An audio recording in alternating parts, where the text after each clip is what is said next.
mbukeli siyabingelela kuwe khasimende lethu esilithandayo. Phela njengoba sivuka ngovivi nje sikhohlwa nya ubuthongo size la sizosakazela wena ingqenzi vele yohlelo Ekhaya Jikelele. Sethembeke ukuthi niyaphila ezingxenyeni ezahlukene zezwe. Impela sonto enkulu ke kwabanye. Phela bahola ke abomhla ka15 ojele madoda ofader bahola nothisha egathapha madoda. Hayi cha nathi ke bantu ngolwesithathu hawu inkosi ivakashele ngakithi nathi izolile. Akekho ke ozolokhu ethi awuzame phela ufaka u2 yazi ngizokubona ngemathende. Igama lami ke nguNoxolo wakwaMwalihle abanganelimhlophe qwa kanti ke lo hlelo Ekhaya Jikelele. Khonosa this weekend wonke umuntu umnanda akekho landela omnye ngemuva. Hayi tu iyadlala kaloku ibafana bafana. Bukeli masibulise ngalensasa umhla wesibini kweyomdumba. Ngoku ke siza kuwe sizilungiselele ngoba kaloku asinako ukuze emoyeni siphaphatheka kwaye ke akukho kwasidinga sokuba side sifaka amatye ezibhokothweni ngoba uvimba esinawo wanele kuba usigcine singagungqi. Ukanti ke ukungqina oko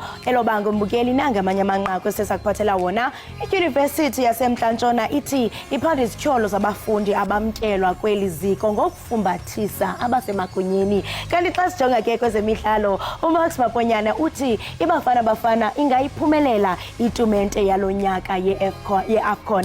Nathi mbukeli apha Ekhaya Jikelele sinqina ngazinye sithi ewe ibafana bafana ingayiphumelela le tumente. Ndimlo ke unonkanyezi lembukeli inkanyezi enomsantsa phakathi kwezinye. Ithi igqame kaloku xa kuphuma kanye la ile ndingumahle ngothomazi iphuma mshukuma umazondwa ngento zakhe. Mbukeli masijonge eziphala phambili kule yure.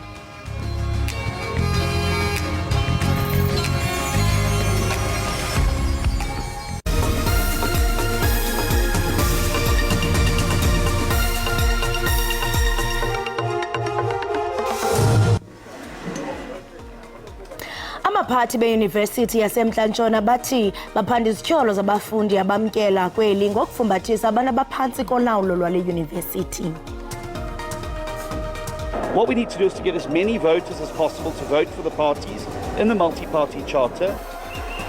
Amaqembu ezombusazwe ehlukene azokalise ukungenami ngezinye izinto ezithile 18 ukhetho likazwelonke oluzobanjwa nonyaka. Lamaqembu abenqanqa intsha kulelizwe ukuthi iphume ngobuningi yobhalisela ukuvota. We might go all the way. Yeah? If you ask me, we might go all the way. Iqala lebhola ekhatywayo uMax Maponyane ufunga umuncintu pha ukuba ibafana bafana ingaphumelela itumente ye-Africa Cup of Nations. Ibafana bafana izakuqubisana neCape Verde ngokuhlwa kwangomso.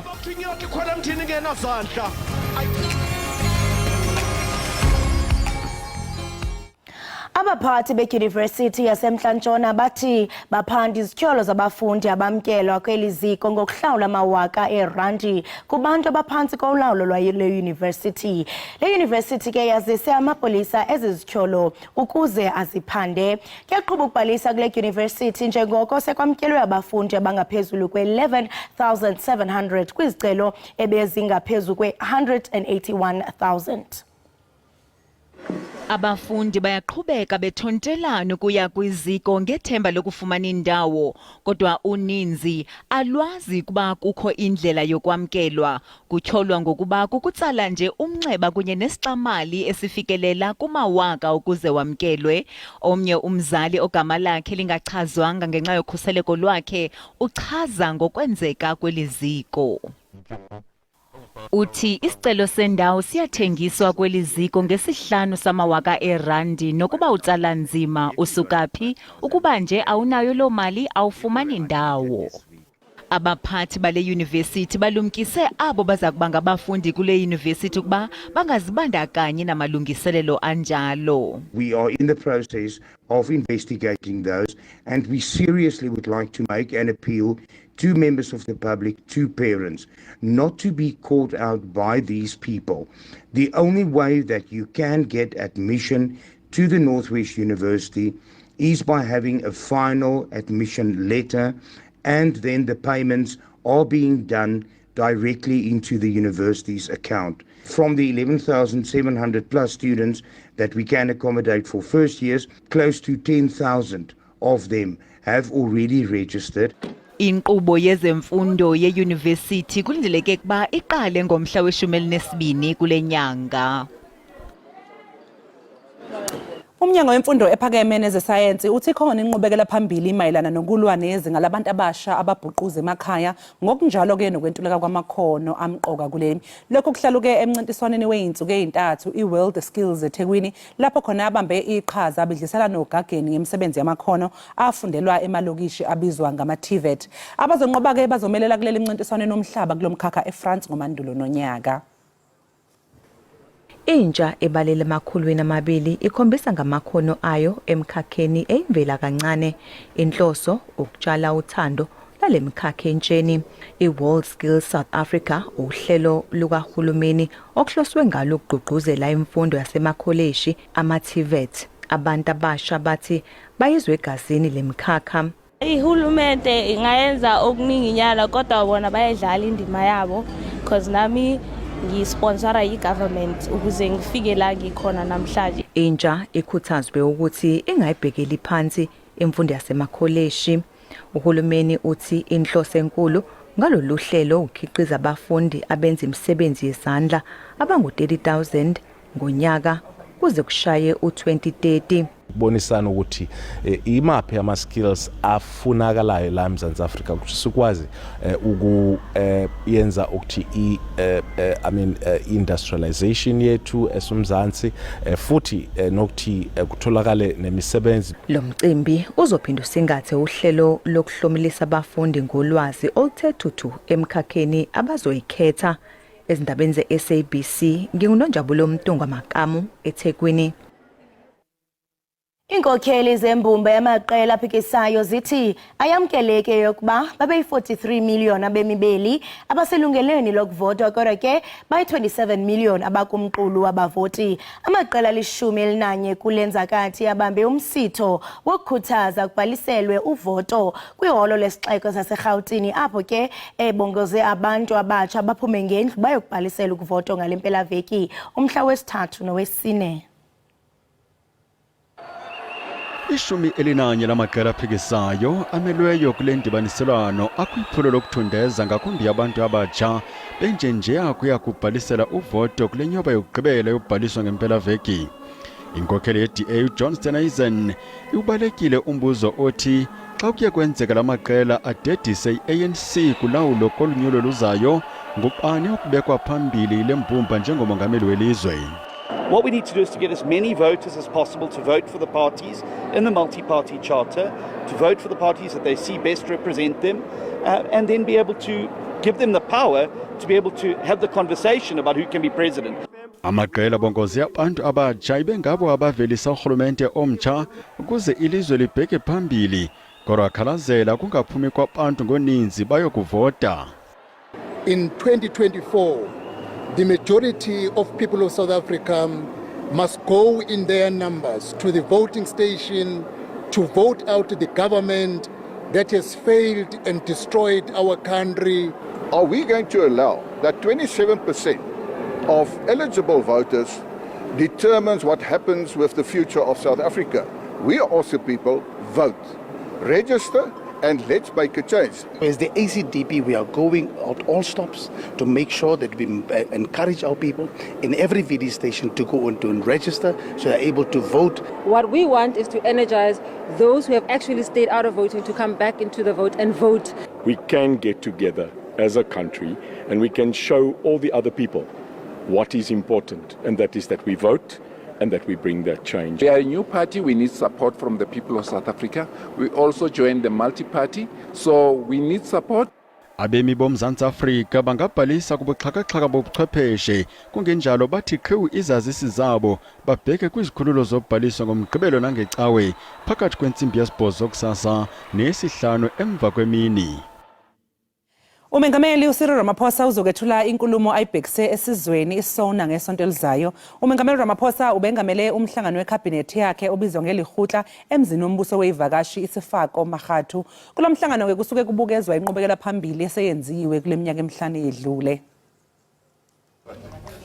Abemi boMzantsi Afrika balindele ukuba umongameli Cyril Ramaphosa bhengeze usuku lonyulo. Oku kuza kuphawula ukuphela kolawulo lwesithandathu lorhulumente wentando yesininzi. Kwezi ntsuku zimbalwa zizayo, umongameli kunye nesigqeba sakhe baza kuqwalasela impumelelo yabo kwanemingeni ebijongene nolu lawulo.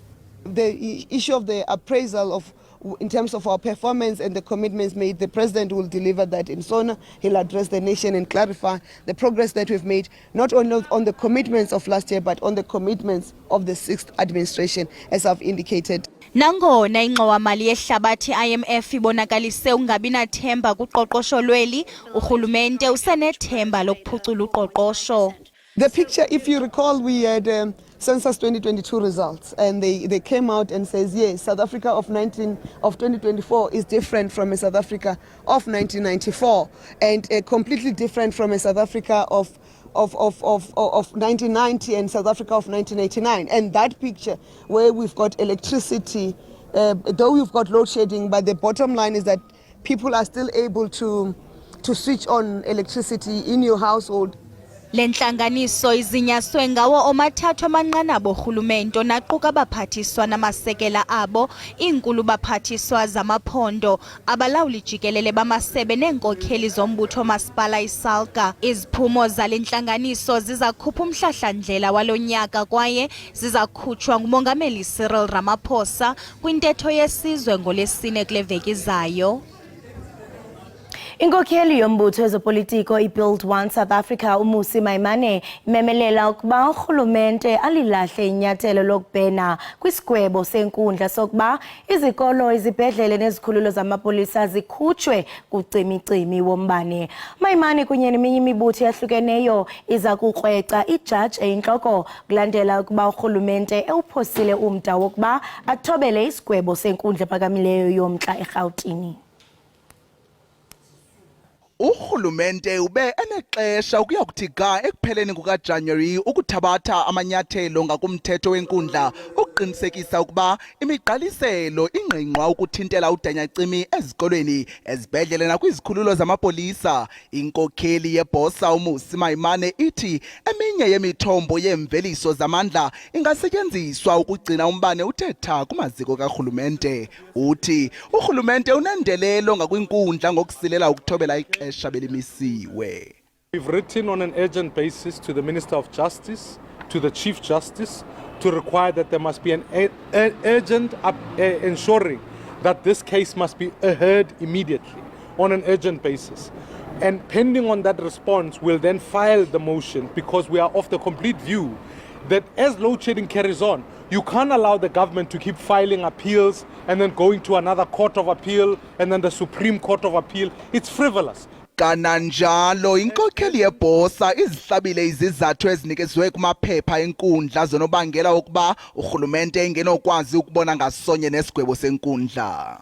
A household takes itself off the Eskom grid by simply putting solar panels. So why is it that it's impossible for schools to do the same? They claim that load shedding is the only way to stabilize the grid. That's another utter nonsense. Ukanti uMaimane uthi uhlaba ikhwelo kumphathiswa wamashishini karhulumente uPrivate Gordon nomphathiswa wombane uRhosiyense Ramukhupa ukuba bawuyise oku akubiza njengokurhuqa isidima elidakeni nokusisibheno esinganqamenanga nomgaqo-siseko okumelene nesigwebo sikacimicimi. Ibhodi lesikhwama esixhasa abafundi NSFAS lingene esivumelwaneni nenhlangano emele imikhandlu yabafundi iSAUS mayelana nokwelulwa kwesikhathi sokuthi abafundi bafake izicelo zesibonelelo zeNSFAS kusukela namhlanje kuze kube mhla zi-15 kwephezulu. Phakathi kwezinye izinto okubhungwe ngazo udaba lokuntuleka kweindawo zabafundi zokuhlala. Mbukeli njengamanje ngocingo sixhumana noZolile Zungu, yena ke ungungodi wezemfundo lapha eUniversity yaKwaZulu-Natal, uzosichazela kabanzi njengobumqoka balesi sivumelwane kanye phela nokulungela kwezikhungo zemfundo ephakeme ukuqala unyaka omusha wokufunda nokufundisa. Zolile, asikubingelele lapha ekhaya Jikelele, sibonge ngesikhathi sakho namhlanje kuseni. Ngibingelele kuwe noxolo nakubabukeli. Zolile, engabe simqoka kangakanani ke lesi sivumelwano seNSFAS neSWAS nokuthi nje ke sizonciphisa kangakanani umthwalo phela emahlombe abafundi ngokubona kwakho? Ngibona ukuthi isivumelwano esisemqoka ngempela ngoba sizokwazi ukuthi sivule amathuba okufunda kubafundi akade bengenawo bevalelekile ngenxa yezemali. Siyabagunyaza ke manje ukuthi nabo bazisondeze noma bafake izicelo zokufunda bangavinjwa indaba ukuthi bathi hayi imali azikho uxhaso alokho.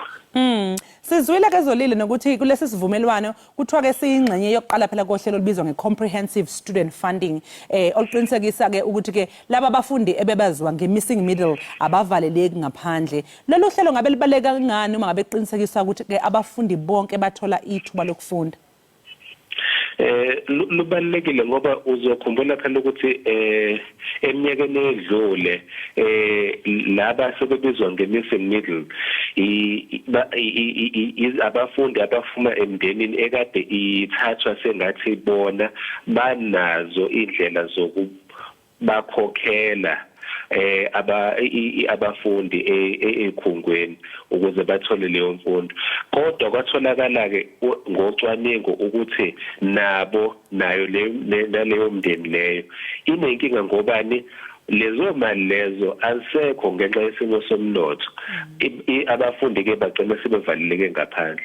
Lesivumelwano sizobavumela ke nabo ukuthi bakwazi ukuthi baphinde baboneleleke ngendlela ngezinhlelo ezihlelwe iyona i-department ya higher education.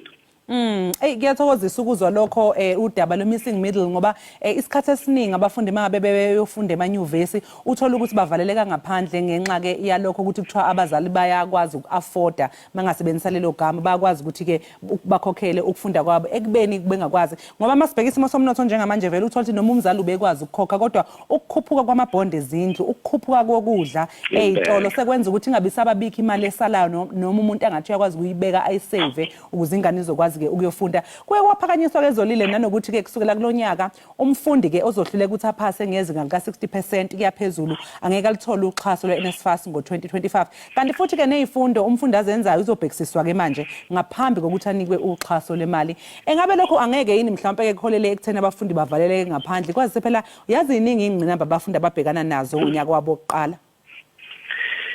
Lo mbuzo unzima kumina ngizosho ukuthi ngobani njengamanje ngisesikoleni sokuthi ngiseklasini ngiyafundisa. Kusemqoka ke ukuthi abafundi abakhona lapha eklasini basezingeni. Ngizokutshela ukuthi kungani ngoba uma ngabe izinga labo liphansi kuholele ekutheni umuntu abuye ngonyaka ozayo. Ngonyaka ozayo usethatha isikhala somfundi omusha obekufanele angene lapho kuleso sikhala leso. So ngeso le nyuvesi kubalekile ukuthi abafundi bahlungwe kahle ekuqaleni ngaphambi kokuthi baxhase ukuthi engabe basezingeni yini. Kepha ngeso lomfundi njengokuchaza nje ukuthi ingqinamba nezinsalela ziningi ababhekana nazo.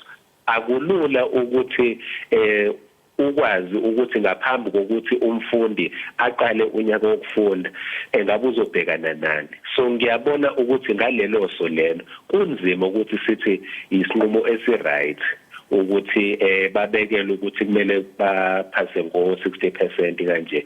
Kodwa ngiyaqonda uma ngabe ubheka ngeso lenyuvesi.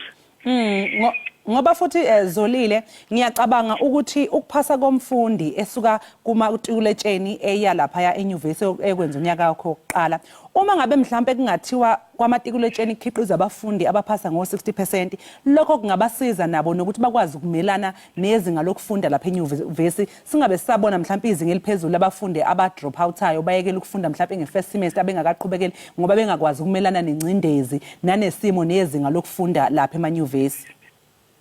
Kuyiqiniso ngempela lokho ngale kokuthi bazobe be-ready ukuthi bangene kuzoqiniseka ukuthi uma ngabe befika futhi nakhona enyuvesi bazokwazi ukuthi baqhubeke ngalo lelo zinga lelo. Ngoba sengingathinta indaba ukuthi uma ngale kwe-drop out ama-repeaters maningi ngoba umuntu uzobona ukuthi lukhona uxhaso angiphinde ngiyozama futhi njengoba ngisho ukuthi kubese kwakha umthamo omkhulu ngonyaka olandelayo. So enye yezinto ebangela ukuthi ugcine sekuba nengcindezi emanyuvesi ukuthi kuvulwe ikhala ngobani kugcwele abantu abaphindayo, kugcwele abantu abaphinda ngesizathu sokuthi kulula ukuthi bathole uxhaso lwezemali kusuka kuNSFAS. Zolile mhlawumbe azikho yini inhlelo ezithi mhlawumbe ukuze ibasari noma umfundaze lo oxhaswa ngawo uqhubeke nawo ama requirements nakho uhlu olubekiwe lokuthi kufuneka ukuthi ubuphasile izifundo zakho ukuzokwazi uqhubekela phambili? Akulula ngoba phambilini into ebihamba phambili ukuthi sibheka ukuthi engabe umfundi obhalisile enyuvesi uyakwazi ukubhekelela imali noma izidingo zemali ezidingwa inyuvesi o ngathi nama fees asenyuvesi. Yiso iyona criteria leyo isikhathi esiningi ebisebenza phambilini. Lokho kubenzima ukuthi uqale phansi uhlungele zonke lezi zinto ezifana nokuthi engabe umfundi uready noma uzilungiselele kangakanani ukuthi abe ingxenye yokufunda enyuvesi. Kodwa ke ngiyacabanga ukuthi lesivumelwano lesi sika comprehensive funding esishicilelwe manje sizokwazi ukuthi sifake inhlelo ezokwazi ukuthi zibheke zonke izidingo zomfundi jikelele, singathathi ngokuthi inkinga ezemali kuphela, sibheke nokuthi okulungele ngokwemfundo kodwa futhi okulungeleni emotionally ngoba nakho lokho kube nemthelela umuntu ofika endaweni angayijwayele abhekane nezinsalela angazijwayele kuphinde futhi kumhluphe lokho ezifundweni. Yizona zonke lezi zinto ezithinta impilo yomfundi ezikhungweni zemfundo ephakeme. Zolile mangabeke sesingena ke mhlambe odabeni lweindawo zabafundi zokuhlala kunegameko lapha abafundi bekhala khona ngokuthi uma bengahlali ngaphakathi ezikhungweni zesikole abaphephile nokuthi izakhiwo ke lezi abaqashiselwa zona azikho ezingeni. Engabe ke mhlambe umnyango wemfundo ephakeme kukhona okwenzayo ukuthi uzame uxazulula lolu daba? Okwamanje enginolwazi lwakho kumayelana nesikhungo engikisona njengamanje ukuthi indawo lezi eziqashisayo ezingaphandle zona zingena esivumelwaneni ne-UKZN bese kube i-responsibility ye-UKZN ukuthi ihambe ibheke ukuthi lezo ndawo lezo zisesimeni esikulungele yini ukuthi singahlala umfundi wase-UKZN. Engikwaziyo futhi ukuthi bayaqiniseka ukuthi izinga lelo la lezo zakhiwo lezo ziyafana nalezi ezitholakala phakathi esikhungweni. Angazi-ke and angeke ngize ngikhulumele ezinye izikhungo kodwa yilokho engikwaziyo ngesivumelwano se-UKZN nabaqashisayo baqashisela abafundi base-UKZN. Hayi Zolile ivamile ke nembhikisho yabafundi uma ngabe kuqala unyaka ezikhungweni zemfundo ephakeme. Engabe kulonyaka mhlawumbe ubona izizogwemeka izihombe zalolu hlobo? Ngithemba kanjalo. Kepha thina ngapha sisaqale kahle kusathule afika kathola imbiko ethi kungenzeka sizilungiselela nje ukuthi nje ukubhaliswa kuzohamba ngokohlelo. Sibonga kakhulu ke Zolile Zungu ngesikhathi sakho namhlanje kuseni. Sifise nje sekathi ke ngihamba kahle konke lapho ke esikhungweni sase-UKZN njengoba nawe usushilo singayiboni ke izihombe zembhikisho ngoba phela lokho kuphazamisa ukuqala kokufunda kanye nokufundisa. Konke okuhle sikufisele nosuku oluhle. Ngiyabonga msakazi, ngifisele nabafundi unyaka omuhle ka-2024. Sibonge. Lawo ke mbukeli bekuzolile Zungu yena ungodi wezemfundo esikhungweni ke semfundo ephakeme eNyuvesi yaKwaZulu Natal. Ubasichazela kabanzi ngokulungela kwezikhungo zemfundo ephakeme ukuqala phela konyaka omusha wokufunda nokufundisa. Asisiquke ezitolo siyabuya emva komzuzwana. Enkosi kakhulu mbukeli ngokuba usahleli nathi apha ekhaya Jikelele. Ngoku ke singena kwisiqendu sethu semidlalo. Iqala ke loMzantsi Afrika lebhola ekhatywayo uMax Maponyane ukholelwa ukuba iBafana Bafana ingaphumelela itumente yeAFCON ka-2023 eIvory Coast. Ukanti ke ngokuhlwa kwakusasa izawuqubisana neCape Verde. When you want to win the tournament, you've got to play the best. And we know that Morocco came in this tournament as the only African team that reached the semi-final of the World Cup, and also as #1 in Africa. So Bafana were up against it, and as they say, you don't pick your fights. So those are the fights that were put in front of them. And surprise, surprise, it was just a big moment for South Africans. I, for one, never thought Bafana will beat Morocco on the night. We might go all the way. Yeah? If you ask me, we might go all the way. But the only thing that can stop us going all the way is when we believe we have gotten rid of #1 in Africa. If we can say we need this, it's up for grabs, all the top 5 in Africa are out of it, we are faced with this, then we know that we could win it. Khuseli woluntu advocate Kholeka Gcaleka uthi liyakhula inani lamalungu eParlamente akhalazela izenzo zamanye amalungu eParlamente. Ezi zikhalazo ke zifakwe kwiofisi yakhe. Uthi ke oku kulibazisa ukuqwalaselwa kwezinye izikhalazo ezivela eluntwini. Kuva banzi malunga noku sithetha nengcali kwezopolitiko unjingalwazi Jikelele breakfast. Masikhankanye into yokuba omnye ke wabavelisi bale nkqubo uye wazama ukuqhagamshelana neofisi Khuseli woluntu kodwa oko ke kuye kwaphantsa. Njingalwazi masikubulise sikwamkele enkqubeni sibambe ngazo zozibini ngokwenza idinga kunye nathi. Izibuselo komsasazi nabaphulaphula. Umkhuseli woluntu advocate Kholeka Gcaleka uyakhala apha ngezikhalazo ezisuka kumalungu eParlamente eziya kwiofisi yakhe. Ungathi mhlambe yintoni eyenza iofisi yomkhuseli woluntu ibe kanti ithi into kubana iyaxhalaba malunga nezikhalazo ezifakwa ngamalungu eParlamente? Wonke umuntu unalo ilungelo ngakumgaqo siseko yoba ngaba afake izikhalazo ku public protector. Kodwa ke sometimes ezinye izikhalazo azifakwa in good faith, mhlambi ke zifakwa ziphembelelwa zizathu zezopolitiko. Iphazamisana ke nenkqubo ka public protector, because if akathethi lento kufuna makayithethe iba ngathi uthatha amacala. Senokwenzeka mhlambi ke uthetha phezu kwaloo nto ke uba ngaba ezinye zezikhalazo azenziwanga ukuripota izinto ezirongo ezenziwayo, but zizikhalazo nje ezinento kwenza nezopolitiko.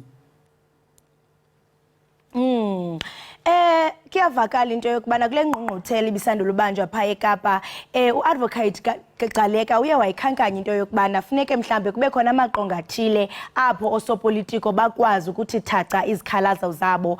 Ngokomthetho xa amalungu eParlamente engonwabanga zizinto ezithile ezenzekayo ingaba kufuneke bazifake ephi izikhalazo? No, bangazifaka ku public protector nakwezinye ichapter 9 institutions. But all I'm saying into bangaba eza institutions kanye eza offices offices ezisekelwe uqinisa idemocracy yethu. Idemocracies zinempumelelo because zine institutions ezi-independent, ezi-outside urhulumente ukwenza i-checks and balances, but eza institutions mazingasetyenziswa as i-political instruments ukulwa amadabi ezopolitiko, kuripotwa izinto ezingekhoyo. And then expect i-public protect bangaba bakenze uphando. First of all, I mean, I think you waste of taxpayers' money, waste of ixesha le investigators and ayonto ofuneke ikhuthaziwe kumi. Bensazoya kuyo lonke into bana mhlawumbe ubangaba ngenene nangenyaniso bayafika but izikhalazo zabo kuzabe kuthiwa going back and forth kanti ngapha kunezikhalazo zoluntu ekumele into bana eziyasingathwa. Njengalazo breakfast ngokoluvo lwakho ezeziphi izinto amalungu eParlamente azixelayo kwi-office yomkhuseli woluntu? Well, I mean, as you know, bangaba unansika isikhalazo se phala I mean sisuke from Arthur Fraser, okay, bengayo member of Parliament, but zikhona ezinye izikhalazo ezisuka from members of Parliament, because as usazi ukolento kuthiwa yi-separation of powers, which is a legislative institution, which is the Parliament, and then you have executive, which is a cabinet, then a judiciary. So Parliament in a responsibility to demand answers from a cabinet, okanye to hold a cabinet accountable. So funeke i-report izinto ebonayo bangaba ziyasilela kwi-cabinet, get checks and balances ezo kanye into separation of powers. So it's very important by members of Parliament ezumsebenzi wazo, but izwenza ngendlela onyansekileyo kodwa. Kukuba khona kwa osopolitika bakhe bagxeka le office, ngaba mhlambe oku kuthetha ukuba itshintshile indlela abazopolitiko abayijonga ngayo ioffice yomkhuseli woluntu xa mhlambe bebona ngathi izikhalazo abazifaka kule office azide bezibe kanti zibe ngathi ziyajonga okanye kwenzeka ngendlela abafuna ngayo? I think Msasazi, my reading of the situation is that since umama uMkhwebane took over, isidima sala office sesiyahla, because la office decided on purpose to take sides kumadabi ezopolitiko kwi-ANC yasetyenziswa, ayahlonitshwa olinye icala yathanda. So I don't think la feeling imkile ngoku, because i-judgment ka-public protector but into sephalaphala ayincumis. So zikhona i-perceptions ezi-negative towards la office. La office ke ngoku ine-golden opportunity ngoku to showcase a high level of professionalism. Ibonakalisa uba ngaba yenza umsebenzi wayo ngokwendlela enesidima, ngokwendlela eyamkelekileyo. But andikayiboni loo nto leyo kodwa. That's why kukho izimvo ezingqubanayo ngendlela le office enza ngawo umsebenzi wayo. Njengositsho njengalazi into yokubana ngoku banethuba elihle lokuba bazibonakalise intembeko yabo nokusebenza kwabo ngokuzimisela. Ungathi kuphi kanye kanye apho kusilela khona kule office? I think leadership ethi reach out to zonke groupings in society. A leadership engakhethi mntu, engakhethi buso, engakhethi icala. Asikayiboni okwangoku. Loo nto yenza uba ngaba ke ngoku isidima sibe affected sala office. I think i-challenge ekhoyo le. I don't think i-problem imali enikwayo la office zi-resources party, yindlela eziphatha ngayo yona nendlela ebonwa ngayo luluntu. Ingaba njengalwazi siza kubona mhlawumbe ukwanda kwezikhalazo bezepolitiko ezijolise kwi-office yomkhuseli woluntu njengoko kuza kubanjwa unyulo likazwelonke kulonyaka. Siye sawabona amaqela ezopolitiko afana ne-DA efaka izikhalazo besitsho into yokubana indlela mhlawumbe imali echithwa ngayo bebangalela kaloku nomnumzana uBhekicele. Sentsho since ngengokusijonge kunyulo, ingaba sizawubona amaqela ngamaqela befaka izikhalazo zabo kule office? Yes, because abanye bazafaka ke in good faith. You cannot say that abantu abangafaki izikhalazo just because elections are just around the corner. But at the same time, bakhona abantu who will take advantage of elections ezawubanjwa bafune ukulwa amadaba ezopolitiko to expose political opponents zabo using la office. That is possible. Befuna ufumana votes izakwenzeka naleyo into nayo.